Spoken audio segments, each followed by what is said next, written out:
أعوذ بالله من الشيطان الرجيم بسم الله الرحمن الرحيم وإذا قيل لهم آمنوا بما أنزل الله قالوا نؤمن بما أنزل علينا ويكفرون بما وراءه وهو الحق مصدقا لما معهم قل فلم تقتلون أنبياء الله من قبل إن كنتم مؤمنين ولقد جاءكم موسى بالبينات ثم اتخذتم العجل من بعده وأنتم ظالمون آمنت بالله صدق الله العظيم اللهم صل على سيدنا ومولانا محمد وعلى آل سيدنا ومولانا محمد وبارك وسلم وصل عليه گزشتہ آیات سے اللہ تبارک و تعالی یہود کی خرابیوں کا تذکرہ فرما رہے ہیں، ان کی ہٹ دھرمی کا ذکر ہو رہا ہے کہ یہود اتنے سرکش ہیں اور اتنے حسد کی آگ کے اندر جلنے والے ہیں کہ آپ صلی اللہ علیہ وسلم کی بعثت سے پہلے تو یہ لوگوں کے سامنے آپ صلی اللہ علیہ وسلم کی آمد کا تذکرہ کیا کرتے تھے، انتظار کرتے تھے اور اس بات کا دعویٰ کرتے تھے کہ جب اللہ کے نبی آئیں گے ہم ان کے ساتھ مل کر جہاد کریں گے، لڑیں گے اور اللہ تعالیٰ ہمیں فتح دیں گے۔ اور جب آپ صلی اللہ علیہ وسلم کی بعثت ہو گئی اور انہوں نے پہچان بھی لیا، لیکن اس کے باوجود انہوں نے انکار کر دیا۔ اور یہ انہوں نے کیوں کیا؟ اپنی سرکشی کی وجہ سے، اپنے حسد کی وجہ سے، صرف اس وجہ سے کہ اللہ تعالیٰ نے آپ صلی اللہ علیہ وسلم کو کیوں چنا ہے، ہمارے خاندان کو، بنی اسرائیل کو کیوں نہیں چنا، ہمارے لوگوں میں سے اللہ کے آخری نبی کیوں نہیں آئے، اس حسد کی وجہ سے انہوں نے آپ صلی اللہ علیہ وسلم کا انکار کر دیا۔ اللہ تعالیٰ فرماتے ہیں کہ فَبَاءُوا بِغَضَبٍ عَلَىٰ غَضَبٍ، تو وہ پلٹے عذاب لے کر، عذاب در عذاب لے کر، وَلِلْكَافِرِينَ عَذَابٌ مُّهِينٌ، اور کافروں کے لیے ذلت دینے والا عذاب ہے۔ اب یہاں سے آگے اللہ تعالیٰ ان کے ایک اور دعوے کا تذکرہ کر رہے ہیں کہ یہ جو یہودی ہیں، یہ ان کا دعویٰ کیا ہے؟ دعویٰ ان کا یہ ہے کہ ہم تو تورات کو مانتے ہیں، تورات کے علاوہ کسی کتاب کو نہیں مانیں گے۔ تو اللہ تعالیٰ 5 چیزوں کو ذکر فرمائیں گے کہ ان کا جو یہ کہنا ہے کہ ہم تورات کو مانتے ہیں، تورات کے علاوہ کسی کو نہیں مانتے، تو یہ اصلاً تورات کو بھی نہیں مانتے، حقیقت میں یہ تورات کو بھی نہیں مانتے۔ وَإِذَا قِيلَ لَهُمْ، اور جب کہا جائے لہم ان سے، یعنی کہ یہودیوں سے، مدینہ والوں سے، آمنو ایمان لاؤ، بما انزل اللہ، اس چیز کے ساتھ انزل اللہ جو اللہ تعالیٰ نے اتارا ہے، یعنی کہ قرآن کے اوپر ایمان لاؤ۔ قالوا، تو کہتے ہیں نؤمنو، ہم ایمان لاتے ہیں، یہاں پر ہم ترجمہ کریں گے نؤمنو، ہم پکے رہیں گے، بما انزل علینا، اس چیز کے ساتھ انزل علینا جو ہم پر اتارا گیا، اور وہ کیا چیز ہے؟ وہ ہے تورات، اس کو تو ہم مانیں گے۔ وَيَكْفُرُونَ، اور ہم انکار کریں گے، بما وراءہ، اس کے علاوہ جو بھی چیز ہوگی ہم اس کا انکار کر دیں گے، یعنی کہ نہ ہم انجیل کو مانیں گے، نہ ہم قرآن کو مانیں گے، صرف اور صرف ہم تورات کو ہی مانیں گے۔ اب اللہ تعالیٰ 5 وجوہات بیان فرمائیں گے کہ تورات کو بھی یہ لوگ نہیں مانتے۔ وَهُوَ الْحَقُّ، اللہ تعالیٰ فرماتے ہیں کہ حالانکہ یہ قرآن جو ہے الحق کو، یہ حق ہے، تو اگر یہ تورات کو مانتے ہوتے تو تورات کے مطابق انہیں حق کا ساتھ دینا چاہیے تھا۔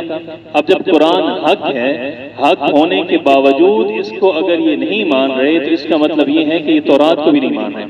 اگر قرآن کے اندر حق نہ ہوتا پھر تو یہ کہتے کہ ہم تورات کو مانتے ہیں، چونکہ قرآن کے اندر حق نہیں ہے اس لیے ہم اس کو نہیں مانتے۔ تو ان کا یہ دعویٰ بھی کیا ہے؟ وَهُوَ الْحَقُّ، حالانکہ قرآن حق ہے تو چاہیے یہ کہ حق جس پر بھی اترے اس کو ماننا چاہیے، لیکن یہ لوگ نہیں مان رہے۔ مصدقاً، اور دوسری بات یہ ہے کہ مصدقاً، یہ جو قرآن ہے یہ تصدیق کرنے والا ہے، لما، اس چیز کی، معہم، جو ان کے ساتھ ہے، یعنی کہ قرآن کے اندر جو مضامین ہیں، قرآن کے اندر جو اصولی باتیں ہیں، وہ تصدیق کرتی ہیں تورات کی، اور تورات تصدیق کرتی ہے اس بات کی کہ آپ صلی اللہ علیہ وسلم تشریف لائیں گے اور آپ کے اوپر قرآن اترے گا۔ تو اگر یہ لوگ تورات کو مانتے ہوتے تو یہ قرآن کو بھی مانتے اور آپ صلی اللہ علیہ وسلم کو بھی مانتے، کیونکہ قرآن کے اندر کوئی نئی بات نہیں ہے، قرآن کے اندر وہ تسلسل ہے عقیدہ توحید کا جو ساری کتابوں کے اندر مشترک ہے۔ مصدقا لما معہم۔ تیسری بات یہ ہے کہ تم کہتے ہو کہ تم تورات کو مانتے ہو، اگر تم تورات کو مانتے ہو قل، تو اے میرے نبی صلی اللہ علیہ وسلم آپ فرما دیجئے فلیما، پھر کیوں تم نے تقتلون قتل کیا انبیاء اللہ تعالیٰ کے نبیوں کو من قبل اس سے پہلے، ان کنتم اگر تم لوگ مؤمنین مانتے ہو، تورات کے اوپر ایمان رکھتے ہو، تو پھر تم نے نبیوں کو قتل کیوں کیا؟ یعنی کہ تم تورات کو مانتے ہو تو کیا تورات کے اندر یہ بات آئی ہے کہ اللہ کے نبیوں کو قتل کرو؟ تو تم نے جو اللہ کے نبیوں کو قتل کیا، اس کا مطلب یہ ہے کہ تم تورات کو بھی نہیں مانتے۔ تمہارا یہ دعویٰ کہ ہم صرف تورات کو مانیں گے، یہ بھی کیا ہے؟ باطل ہے۔ یہاں پر ایک سوال پیدا ہوتا ہے کہ جو مدینے کے اندر لوگ تھے آپ صلی اللہ علیہ وسلم کے سامنے یہودی، انہوں نے تو کسی نبی کو قتل نہیں کیا تھا، انہوں نے کسی کو قتل کیا تھا؟ کسی نبی کو قتل نہیں کیا تھا۔ ان کے بڑوں نے، ان کے آباء و اجداد نے قتل کیا تھا، حضرت زکریا، حضرت یحییٰ اور دیگر انبیاء علیہ السلام کو جو شہید کیا تھا تو ان کے بڑوں نے کیا تھا۔ تو اللہ تعالیٰ یہ کیوں فرما رہے ہیں کہ فَلِمَ تَقْتُلُونَ، تم نے کیوں قتل کیا انبیاء اللہ تعالیٰ کے نبیوں کو؟ تو اس کی وجہ یہ ہے، اللہ تعالیٰ یہ فرما رہے ہیں کہ تمہارے بڑوں نے اللہ کے نبیوں کو قتل کیا، تمہیں چاہیے تھا کہ تم ان بڑوں کی تردید کرتے، تم کہتے کہ بڑوں نے غلط کیا، لیکن تم اپنے بڑوں کی صفائی دیتے ہو۔ تمہارا بڑوں کی صفائی دینا اور اپنے بڑوں کی طرف نسبت کرنا اور اس کی تردید نہ کرنا، اس کی مذمت نہ کرنا، یہ اس بات کا ثبوت ہے کہ تم لوگ بھی گویا کہ اس قتل کے اندر کیا ہو؟ شریک ہو۔ ایک آدمی کسی کے قتل کے اوپر راضی ہے تو گویا کہ وہ کیا ہے؟ قاتل ہے۔ تو تم بھی اپنے بڑوں کے اس غلط حرکت کی مذمت نہیں کرتے، تردید نہیں کرتے، ان کے ساتھ نفرت کا اظہار نہیں کرتے، برات کا اظہار نہیں کرتے، تو اس کا مطلب یہ ہے کہ بڑوں نے قتل کیا، تم بھی اس قتل کے اندر کیا ہو؟ ملوث ہو۔ فَلِمَ تَقْتُلُونَ أَنبِيَاءَ اللَّهِ مِن قَبْلُ إِن كُنتُم مُؤْمِنِينَ۔ اس سے پتہ چلتا ہے کہ اگر تردید نہ کی جائے تو گویا کہ بندہ کیا ہوتا ہے؟ اس جرم کے اندر شریک ہوتا ہے۔ ہمارے ہاں ایک طبقہ ایسا ہے کہ جو اس قرآن کو محفوظ نہیں مانتا، وہ کہتا ہے کہ اصل قرآن جو ہے وہ تو امام مہدی لے کر آئیں گے، یہ جو قرآن ہے یہ محفوظ نہیں ہے۔ پھر ہم کہتے ہیں کہ فلاں آپ کے بڑے نے اصول کی جو کتاب ہے، معتبر کتاب ہے، بڑی کتاب ہے، اس کے اندر اس نے لکھا کہ قرآن کے اندر اتنی ساری آیتیں تھیں جو نکال دی گئیں، قرآن کے اندر فلاں فلاں صورت نکال دی گئی اور قرآن کے اندر اس طرح کے الفاظ تھے وہ نکال دیے گئے۔ تو پھر آگے سے وہ کیا کہتے ہیں؟ وہ کہتے ہیں جی ان کا اپنا مسئلہ ہے۔ یہ جو کہنا ہے نا کہ یہ ان کا اپنا مسئلہ ہے جنہوں نے کتاب کے اندر لکھا، اس کا مطلب یہ ہے کہ یہ لوگ بھی حقیقت کے اندر قرآن کی تحریف کے قائل ہیں۔ یہ لوگ بھی یہ مانتے ہیں کہ قرآن یہ اصل نہیں ہے، کیونکہ اگر یہ اس بات کو مانتے ہیں کہ یہ قرآن اصل ہے تو ان کو چاہیے کہ یہ کہیں کہ جنہوں نے یہ بات لکھی ہے کہ قرآن کے 30 سے زیادہ پارے ہیں، یہ قرآن کی صورتیں جو ہیں وہ اس میں سے نکال دی گئی ہیں، اس کے اندر تحریف کر دی گئی، تو کہیں کہ ہمارا ان سے تعلق نہیں ہے، وہ تو ہمارے ہیں ہی نہیں۔ ان کو تردید کرنا چاہیے، تردید نہیں کریں گے۔ یہ کیا کہیں گے؟ امام کلینی ہمارے ہیں، طبرسی ہمارے ہیں، فلاں ہمارے ہیں، ملا باقر مجلسی ہمارے ہیں، انہوں نے اپنی کتابوں کے اندر لکھا ہے کہ قرآن کے اندر تحریف ہوئی ہے۔ تو اس بات کو وہ کہتے ہیں کہ ہم تو مانتے ہیں قرآن اصل ہے، لیکن وہ بھی ہمارے امام ہیں، وہ بھی ہمارے بڑے ہیں، تو اس کا مطلب یہ ہے کہ یہ تقیہ کر رہے ہیں، یہ بات کو چھپا رہے ہیں۔ اگر تم یہ مانتے ہو کہ یہ قرآن اصل ہے تو جو اس قرآن کو اصل نہیں مانتا اس کے ساتھ تم کیا کرو؟ اظہار برات کرو، کہو کہ وہ کافر تھے، مرتد تھے، تو یہ بھی نہیں کہتے۔ تو اس سے یہ بات بھی بدل گئی۔ قُلْ فَلِمَ تَقْتُلُونَ أَنبِيَاءَ اللَّهِ مِن قَبْلُ۔ دوسرا یہ ہے کہ آپ صلی اللہ علیہ وسلم کے زمانے میں جو لوگ تھے، یہودی تھے، یہ بھی ایک طرح کے نبیوں کے قاتل ہی تھے۔ کس وجہ سے؟ کہ انہوں نے اپنی پوری کوشش کی کہ آپ صلی اللہ علیہ وسلم کو شہید کریں۔ یہ تو کر نہیں سکے، کوشش تو انہوں نے کی ہے۔ بنو نذیر کے ساتھ معاہدہ تھا کہ دیت کے معاملے کے اندر ہم کیا کریں گے؟ مل کے دیت ادا کریں گے۔ آپ صلی اللہ علیہ وسلم صحابہ کے ساتھ گئے اس قبیلے کے اندر دیت وصول کرنے کے لیے، یہودیوں کا قبیلہ تھا۔ تو آپ صلی اللہ علیہ وسلم ایک دیوار کی سائے کے اندر بیٹھے تو یہودیوں نے آپس میں مشاورت کی کہ آپ صلی اللہ علیہ وسلم کے اوپر چکی کا پاٹ گراتے ہیں، تاکہ یہ جو دیت کا معاملہ ہے، باقی معاملات ہیں، ہمیں مشکل کے اندر ڈالا ہوا ہے، یہ ختم ہو جائے۔ آپ صلی اللہ علیہ وسلم کو آ کر حضرت جبریل علیہ السلام نے بتایا کہ یا رسول اللہ، یہ لوگ تو آپ کو اس طرح سے مارنا چاہتے ہیں۔ تو آپ صلی اللہ علیہ وسلم فوراً وہاں سے اٹھ کر واپس آ گئے، یعنی کہ اپنی طرف سے انہوں نے بھی قتل کی کوشش کی ہے۔ وہ جو فطرت کے اندر ان کی چیز شامل تھی نبیوں کو قتل کرنا، وہ کوشش انہوں نے بھی کی ہے، کوشش کامیاب نہیں ہوئی، یعنی کہ اقدام قتل تو کیے ہیں۔ اسی طرح آپ صلی اللہ علیہ وسلم کو خیبر کے بعد وہ جو یہودی عورت تھی اس نے دعوت کی اور بکری کے اندر زہر ملا کر دیا۔ آپ صلی اللہ علیہ وسلم لینے لگے تو اس گوشت نے بتا دیا کہ میرے اندر کیا ہے، وہ زہر ملا ہوا ہے۔ آپ صلی اللہ علیہ وسلم نے وہ لقمہ لیا اور آپ کے ساتھ ایک صحابی تھے، انہوں نے بھی لیا۔ اب آپ صلی اللہ علیہ وسلم نے جیسے ہی نوالا منہ میں ڈالا فوراً نکال دیا۔ وہ جو صحابی تھے وہ نوالے کو نگل گئے۔ اب جب وہ نگل گئے تو بعد میں لوگوں نے ان سے پوچھا کہ آپ کو محسوس نہیں ہوا کہ جس بکری کے اندر زہر ڈالا گیا تھا اس کا ذائقہ محسوس ہو جاتا ہے، پتہ چل جاتا ہے کہ اس کا ذائقہ بدلا ہوا ہے، تو آپ کو محسوس نہیں ہوا؟ تو وہ صحابی آگے سے کہنے لگے کہ جیسے ہی میں نے منہ میں ڈالا اس کا ذائقہ مجھے محسوس ہوا، مجھے پتہ چل گیا کہ اس کے اندر زہر ملا ہوا ہے۔ تو پھر آپ نے نکالا کیوں نہیں؟ حدیث کے اندر آتا ہے کہ وہ صحابی کہنے لگے کہ میں اور آپ صلی اللہ علیہ وسلم آمنے سامنے بیٹھے تھے اور میرے منہ میں نوالا تھا، تو میں نے اب کہا کہ اگر میں اس کو نگلوں تو جان جاتی ہے، لیکن اگر میں اس کو نکالوں گا تو جو چبایا ہوا نوالا نکلے گا اس کو میں ہاتھ پہ رکھوں گا، آپ صلی اللہ علیہ وسلم دیکھیں گے تو آپ کو کراہت محسوس ہوگی، آپ کی طبیعت کے اوپر بوجھ آئے گا۔ میں نے صرف اور صرف آپ صلی اللہ علیہ وسلم کے ادب کی وجہ سے، احترام کی وجہ سے اس نوالے کو آگے نکل گیا۔ یعنی کہ آپ اندازہ لگائیں کہ انہوں نے کہا کہ میں نے جان دینا تو منظور کر لیا، لیکن آپ صلی اللہ علیہ وسلم کے سامنے بے ادبی ہو جائے اس چیز کو میں نے منظور نہیں کیا اور اپنی جان دے دی۔ تو انہی کی شہادت کی وجہ سے پھر اس جو یہودی عورت تھی اس کو بھی قصاصاً قتل کر دیا گیا تھا۔ تو یہ حالت تھی یہودیوں کی، انہوں نے آپ صلی اللہ علیہ وسلم کو بھی شہید کرنے کی کوشش کی۔ قُلْ فَلِمَ تَقْتُلُونَ أَنْبِيَاءَ اللَّهِ مِنْ قَبْلُ إِن كُنْتُم مُؤْمِنِينَ، آپ فرما دیجئے فَلِمَ تَقْتُلُونَ أَنْبِيَاءَ اللَّهِ، تو پھر کیوں قتل کیا اللہ کے نبیوں کو، من قبل اس سے پہلے، ان کنتم اگر تم لوگ مؤمنین تورات کے اوپر ایمان لانے والے۔ وَلَقَدْ جَاءَكُمْ، اب چوتھی بات اللہ تعالیٰ فرماتے ہیں کہ تورات کے اوپر ماننا تو دور کی بات ہے، جس کے اوپر ہم نے تورات اتاری تھی تم نے اس کو صحیح طرح سے نہیں مانا۔ وَلَقَدْ جَاءَكُمْ، اور تحقیق آئے تمہارے پاس موسیٰ علیہ السلام بالبینات، دلائل لے کر آئے، معجزات لے کر آئے۔ ثم اتخذتم العجل، پھر تم نے بنا لیا العجل، بچڑے کو معبود بنا لیا، من بعدہ، اس کے بعد، وانتم ظالمون، اور تم لوگ کیا ہو؟ ظلم کرنے والے ہو۔ تم نے کیا کیا ہے؟ ظلم کیا ہے۔ یعنی کہ تورات کو ماننا تو دور کی بات ہے، تم نے تورات کے جس کے اوپر تورات اتری ہے اس کا اتنا لحاظ نہیں کیا کہ 40 دن کے لیے وہ کوہ طور پر گئے ہیں، تم ان کے احترام کے اندر یہ حرکتیں نہ کرتے، ان کے جانے کے بعد تم نے کیا کرنا شروع کر دیا؟ شرک کرنا شروع کر دیا۔ اندازہ لگائیں کہ اللہ کی عبادت کو چھوڑ کر کس کی عبادت کر رہے ہیں؟ بچڑے کی عبادت کر رہے ہیں۔ اللہ تعالیٰ جب ناراض ہوتا ہے نا تو انسان کی سب سے پہلے عقل جاتی ہے، یعنی کہ اللہ کی ذات کو دیکھیں، اللہ کی عظمت کو دیکھیں، اللہ تعالیٰ کی بڑائی کو، اللہ کی شان کو دیکھیں، اور ایک طرف بچڑے کو دیکھیں، کوئی حیثیت ہی نہیں ہے، کوئی وقت اوقات بھی نہیں ہے اس کی، اور اللہ کے در کو چھوڑ کر وہ کیا کر رہے ہیں؟ بچڑے کی عبادت کر رہے ہیں۔ وَإِذْ أَخَذْنَا مِيثَاقَكُمْ، اور پانچواں جواب اللہ تعالیٰ یہ فرما رہے ہیں کہ تم کہتے ہو کہ تم تورات کو مانتے ہو اور کسی کتاب کو نہیں مانو گے۔ وَإِذْ أَخَذْنَا، تم نے جو تورات کو مانا ہے نا، کس طرح سے مانا ہے وہ بھی اللہ تعالیٰ بیان فرما رہے ہیں۔ وَإِذْ أَخَذْنَا، اور جب ہم نے پختہ، اور جب ہم نے لیا، مِيثَاقَكُمْ، تم سے پختہ عہد لیا، وَرَفَعْنَا، اور ہم نے بلند کیا، فوقکم، تمہارے اوپر، طور پہاڑ کو بلند کیا۔ یہ واقعہ پیچھے گزر چکا ہے۔ حضرت موسیٰ علیہ السلام واپس آئے، فرمایا کہ تورات کو مانو، انہوں نے کہا کہ ہم تورات کو نہیں مانتے، پھر اللہ تعالیٰ نے ان کے اوپر کوہ طور کو لا کر کھڑا کر دیا، تو اس واقعے کی طرف اشارہ ہے۔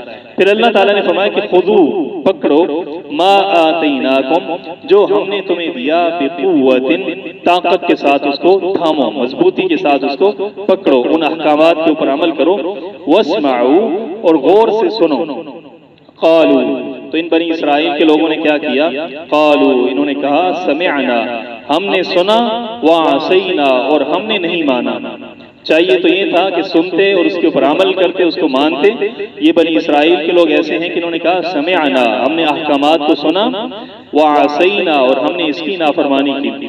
اس کی دو توجیہات ہو سکتی ہیں۔ ایک تو یہ کہ جب کوہ طور ان کے سر کے اوپر تھا اور اللہ تعالیٰ نے فرمایا کہ تورات کی باتیں اور جو احکامات ہیں ان کو سنو، تو انہوں نے کہا سمعنا، ہم نے سنا۔ اور جیسے ہی طور پہاڑ اوپر سے ہٹا تو انہوں نے کہا عصینا، ہم تو نہیں مانتے، ہم نے نہیں مانا۔ یعنی کہ طور پہاڑ اوپر ہے تو مان رہے ہیں، پہاڑ اوپر سے ہٹ رہا ہے تو آگے سے کہتے ہیں کہ ہم نے کیا کر دیا، عصینا، ہم تو اس چیز کو نہیں مانتے۔ یعنی کہ تمہارا تورات کو ماننا بھی وہ اس طرح تھا۔ یہ مطلب یہ ہے کہ قالو، انہوں نے کہا سمعنا، ہم نے سنا۔ یہ تو انہوں نے زبان سے کہا کہ ہم نے آپ کے احکامات کو سنا، لیکن دل کے اندر انہوں نے کہا کہ عصینا، ماننا ہم نے نہیں۔ تو یہ بھی ایک توجیہ ہے۔ اور ایک توجیہ یہ ہے کہ سمعنا، انہوں نے کہا کہ ہم نے سنا، لیکن ان کا جو عمل تھا نا وہ کیا تھا، عصینا والا، کہ ہم نے ماننی کوئی بات نہیں ہے۔ وَأُشْرِبُوا، اور یہ کیوں ہوا؟ اس کی وجہ یہ ہے کہ وہ شریبو، اور پلایا گیا فی قلوبہم، ان کے دلوں کے اندر، العجل، بچڑا، بکفرہم، ان کے کفر کی وجہ سے بچڑا پلایا گیا۔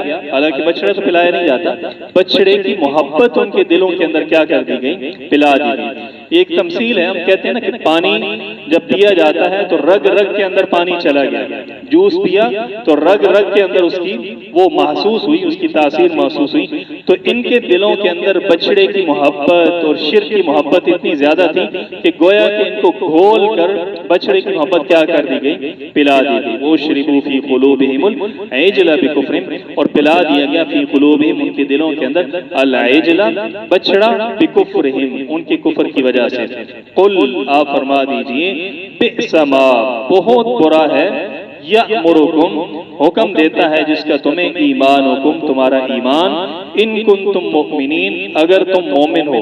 اپنے طور پر تم کہتے ہو کہ تم مومن ہو، تورات کو مانتے ہو، اگر تورات کو مانتے ہو اور تورات تمہیں یہ بات سکھا رہی ہے کہ تم اللہ کے نبیوں کی نافرمانی کر رہے ہو، بچڑے کو معبود بنا رہے ہو اور اللہ کے نبیوں کو شہید کر رہے ہو، اگر تورات تمہیں سکھاتی ہے، تمہارا ایمان تمہیں یہ سکھا رہا ہے، تو یہ تو بڑا برا ایمان ہے۔ جیسے ہمارے ہاں بھی کہا جاتا ہے، کوئی بچہ اسکول سے آئے اور پھر کہے کہ میں اسکول جاتا ہوں اور کام الٹے پلٹے کرے تو پھر کیا کہا جاتا ہے، اسکول میں یہی چیز تمہیں سکھائی جاتی ہے۔ یعنی کہ تم یہ دعویٰ کر رہے ہو کہ اسکول جاتے ہو تربیت حاصل کرنے کے لیے، اسکول میں یہی تربیت تمہیں مل رہی ہے۔ تم کہہ رہے ہو کہ تم مومن ہو، تورات کو مانتے ہو، تو تمہارا ایمان تمہیں یہ سکھاتا ہے کہ تم یہ کام کرو، بچڑے کی محبت کے اندر اتنے بڑھ جاؤ، شرک کرو یا اللہ کے نبیوں کو شہید کرو، یہ جو تم نے کام کیے ہیں۔ قل بئس ما، بہت برا ہے، یأمرکم، جو تمہیں حکم دیتا ہے، بھی ایمانکم، تمہارا ایمان، ان کنتم مؤمنین، اگر تم کیا ہو، ایمان رکھنے والے۔ قل، فرما دیجئے، ان کانت، اگر ہے، لکم، تمہارے لیے، الدار الاخرہ، آخرت کا گھر، عند اللہ، اللہ کے نزدیک، خالصۃ من دون الناس، خالصۃ تمہارے لیے ہے لوگوں کے علاوہ۔ یہودیوں کا یہ سمجھنا تھا، ان کا یہ دعویٰ تھا کہ جنت کے اندر تو صرف ہم جائیں گے، باقی لوگ تو جہنم کے اندر جائیں گے، تو آخرت کے اندر جو نعمتیں ہیں، آخرت کے اندر جو راحتیں ہیں، یہ ساری کی ساری ہمیں ملیں گی۔ تو اللہ تعالیٰ فرماتے ہیں کہ آپ انہیں فرمائیے، ان کانت لکم الدار الاخرہ، اگر تمہیں یہ لگتا ہے کہ آخرت تمہارے لیے ہے، جنت تمہارے لیے ہے، آخرت کی نعمتیں تمہارے لیے ہیں، تو وہاں نعمتوں تک پہنچنے کے لیے سب سے بڑی رکاوٹ کیا ہے؟ یہ زندگی۔ زندہ ہو تو ان نعمتوں تک نہیں پہنچ رہے، اگر مر جاؤ گے تو ان نعمتوں تک پہنچ جاؤ گے۔ تو اگر تم اپنے دعوے کے اندر سچے ہو، فتمنوا الموت، تو پھر تمنا کرو موت کی، ان کنتم، اگر تم لوگ صادقین، سچے ہو، موت مانگو، مر جاؤ اور ان نعمتوں کو حاصل کر لو۔ یہ ایک طرح کا یہ دعوت مباہلہ ہے۔ اگر تمہیں لگتا ہے کہ تم سچے ہو اور آخرت تمہارے لیے ہے، ساری نعمتیں تمہارے لیے ہیں، تو آؤ ایک میدان کے اندر جاتے ہیں، تم بھی اللہ تعالیٰ سے دعا کرو کہ یا اللہ جو سچا ہے اسے زندہ رکھ اور جو جھوٹا ہے اسے موت دے دے۔ ہم بھی یہی دعا کرتے ہیں، میدان کے اندر آئیں۔ اس کو کہتے ہیں مباہلہ کرنا۔ یہ آگے بھی آئے گا، عیسائیوں کے ساتھ یہی معاملہ ہوا، تو عیسائی بھی ڈر گئے، انہوں نے بھی اس مباہلہ کے چیلنج کو قبول نہ کیا، اور یہ یہودی بھی ڈر گئے۔ تو گویا کہ اللہ تعالیٰ یہ فرما رہے ہیں کہ اگر تمہیں آخرت کا یقین ہے کہ تم جنت کے اندر جانے والے ہو، تو پھر کیا کرو، مباہلہ کر لو ہمارے ساتھ۔ فتمنوا الموت ان کنتم صادقین، اگر تم لوگ کیا ہو سچے ہو۔ تو کچھ لوگوں کو ہوتا ہے نا مبالغہ کا، یہ جو مرزا غلام محمد قادیانی تھا نا، اس کو مبالغہ کا بڑا شوق تھا، تھوڑی تھوڑی بات پہ کہتا تھا کہ مبالغہ کر لو، مبالغہ کر لو، مبالغہ کر لو میرے ساتھ، اور بڑی دفعہ اس کو ناکامی ہوئی، بڑی شرمندگی ہوئی اس کو۔ اس نے کہا کہ میں جو ہے نا میرا نکاح محمدی بیگم کے ساتھ ہوگا، بڑا مشہور واقعہ ہے، اور وہ یہ تھا کہ اس کا ایک کزن تھا، اس کی بیٹی تھی محمدی بیگم، تو اس نے، وہ بیچارہ مجبور ہوا کوئی زمین کے اوپر دستخط کروانے تھے کاغذات کے اوپر، تو اس کے پاس آیا اور اس نے کہا کہ تمہارے دستخطوں کی ضرورت ہے۔ اس نے کہا کہ میں پہلے استخارہ کر لوں پھر دستخط کروں گا۔ استخارہ کرنے کے بعد کہنے لگا کہ مجھے اللہ کی طرف سے نعوذ باللہ الہام ہوا ہے کہ تم، احمد بیگ اس کا نام تھا، تم اپنی بیٹی کا نکاح میرے ساتھ کر دو تو میں دستخط کر دوں گا۔ تو اس نے کہا کہ یہ تو ہو ہی نہیں سکتا، ممکن ہی نہیں ہے۔ تو اس نے کیا کیا، اس نے اخبارات کے اندر اعلان کر دیا کہ یہ جو محمدی بیگم ہے نا، اس کے ساتھ میرا نکاح اللہ تعالیٰ نے عرش کے اوپر کر دیا ہے، آسمانوں پر میرا نکاح اس کے ساتھ ہو گیا ہے۔ کچھ عرصے کے بعد وہ جو احمد بیگ تھا، اس نے اپنی بیٹی کا نکاح ایک اور بندے کے ساتھ، سلطان احمد کے ساتھ کر دیا۔ اس نے اب دعویٰ کیا، اس نے کہا کہ اگر اس بندے کے ساتھ محمدی بیگم کا نکاح ہو گیا نا تو 3 مہینے کے اندر اس کا باپ مر جائے گا، اور اتنے سالوں کے اندر، 3 سال کے اندر اندر اس کا خاوند مر جائے گا، اور ان کی موت جو ہے نا وہ ہو جانی ہے۔ تو وہ، اس کی بات کہاں پر ثابت ہونی تھی، وہ جو سلطان احمد تھا وہ کافی عرصے تک زندہ رہا، اور خود یہ جو ہے 1908 کے اندر مر گیا، اور وہ جو سلطان احمد تھا وہ 1948 کے اندر جا کر اس کی وفات ہوئی۔ بڑا پکا مومن تھا، آگے اولاد بھی ہوئی۔ تو اب یہ جو مولانا ثناء اللہ امرت تسری رحمۃ اللہ علیہ تھے، ان کے ساتھ بھی اس کا مباہلہ ہوا، تو انہوں نے کہا کہ یہ پہلے مرے گا۔ یہ جو غلام محمد قادیانی تھا، اس نے کہا کہ ثناء اللہ امرت تسری جو ہے نا، ایک تو یہ قادیان کے اندر آئیں گے نہیں مناظرہ کرنے کے لیے، اگر آئے تو یہ موت ہو جائے گی، فلاں فلاں ہو جائے گی۔ اب ہوا یہ کہ پہلے یہ مر گیا، اور ثناء اللہ امرت تسری رحمۃ اللہ علیہ جو ہے وہ بعد تک زندہ رہے۔ تو ان کا یہ معاملہ تھا، یہ بڑے مباہلے کرتا تھا، مباہلے کا چیلنج کرنا اور یہ سارے معاملے کرنا۔ اب بھی کسی مرزائی کو آپ کہیں نا محمدی بیگم، تو اس کا رنگ فوراً بدل جاتا ہے۔ تو یہ اس کی ایسی پیشن گوئی تھی جو کبھی پوری نہیں ہوئی۔ آج میں آنے سے پہلے دیکھ رہا تھا کہ چیک کروں ساری وہ تاریخیں کیا ہیں۔ آپ اندازہ لگائیں کہ میں نے یوٹیوب کے اوپر لکھا محمدی بیگم، سب جو نیچے آئے ہیں، جتنے ویڈیو کلپ آئے ہیں، ان کے اندر 80% مرزائیوں کے کلپ تھے، 20% ہمارے مسلمانوں کے تھے، اور 80% مرزائیوں کے کلپ تھے۔ پھر میں نے اس کے اوپر گوگل کے اوپر لکھا مولانا ثناء اللہ امرت تسری رحمۃ اللہ علیہ کے بارے میں، ان کے مبالغے کے بارے میں، جتنے بھی لنک اوپر آئے ہیں نا وہ سارے مرزائیوں کے تھے۔ اس سے آپ اندازہ لگا لیں کہ ہمارے میڈیا کے اوپر، سوشل میڈیا کے اوپر، گوگل کے اوپر، یوٹیوب کے اوپر وہ لوگ کتنے اثر انداز ہیں۔ یعنی کہ مسلمانوں کی چیزیں، ایسا نہیں ہے کہ ان کے ویوز زیادہ ہونے کی وجہ سے وہ اوپر آئے ہیں، 400، 500، 1000، 2000 اتنے ویوز ہیں، لیکن اوپر جو رینکنگ کے اندر آ رہے ہیں وہ مرزائیوں کی ویب سائٹ آ رہی ہے۔ پھر ہمارے لوگ کہتے ہیں کہ ہم نے دین سیکھنا ہے کہاں سے؟ میڈیا سے سیکھنا ہے، ہم نے گوگل سے دین سیکھنا ہے۔ گوگل کے اوپر جو دین پڑا ہے وہ اکثر حصہ اس کا کیا ہے؟ وہ مرزائیوں کا ہے اور اس طرح کے لوگوں کا ہے۔ تو اس لیے بہت زیادہ احتیاط۔ اب سب سے بڑا فتنہ یہی ہے کہ لوگوں کو علماء سے متنفر کرو، دینداروں سے متنفر کرو، لوگ کہیں کہ ہم خود ریسرچ کرتے ہیں، ہم خود تحقیق کرتے ہیں۔ اب جب لوگ خود ریسرچ کرنے کے لیے وہاں پر جائیں گے، آپ پہچان ہی نہیں سکتے کہ یہ ویب سائٹ مرزائیوں کی ہے یا مسلمانوں کی ہے۔ ایسے ایسے نام ہیں، ٹرو اسلام، ریئل اسلام، الاسلام، اور ایسے ایسے نام ہیں کہ بندہ کہتا ہے کہ یہ تو کیا ہوں گے؟ مسلمانوں کی ویب سائٹ ہوں گی۔ اور جب کھول کر دیکھتا ہے تو جس بندے کو تھوڑی پہچان ہے وہ پہچان جاتا ہے کہ یہ کن کی ہے؟ مرزائیوں کی ہے۔ تو اس بارے میں بہت زیادہ فکر مند ہونے کی ضرورت ہے۔ بلکہ آپ حضرات جانتے ہوں گے یہ جو FIA کا TG ہے آج کل کون ہے؟ ابو بکر خدا بخش ہے، اور وہ کون ہے؟ مرزائی ہے۔ جتنا یہ ویب سائٹوں کا سائبر کا کنٹرول ہے سارے کا سارا اس کے پاس ہے۔ تو اس لیے اس چیز کے اوپر خاص طور پر دھیان دینا چاہیے کہ اگر آپ تحقیق کرنا چاہتے ہیں تو کم از کم اتنی آپ کی اہلیت ہونی چاہیے کہ آپ کو پتہ ہونا چاہیے کہ کون سی کتاب مسلمانوں کی ہے اور کون سی کتاب کافروں کی ہے، کون سے اسکالر مسلمان ہیں اور کون سے اسکالر ہیں وہ کافر مرزائی ہیں۔ وَأُشْرِبُ كُلِّ إِنْ كَانَتْ لَكُمُ الدَّارُ الْآخِرَةُ عِنْدَ اللَّهِ خَالِصَةً مِّن دُونِ النَّاسِ فَتَمَنَّوُا الْمَوْتَ إِن كُنتُمْ صَادِقِينَ۔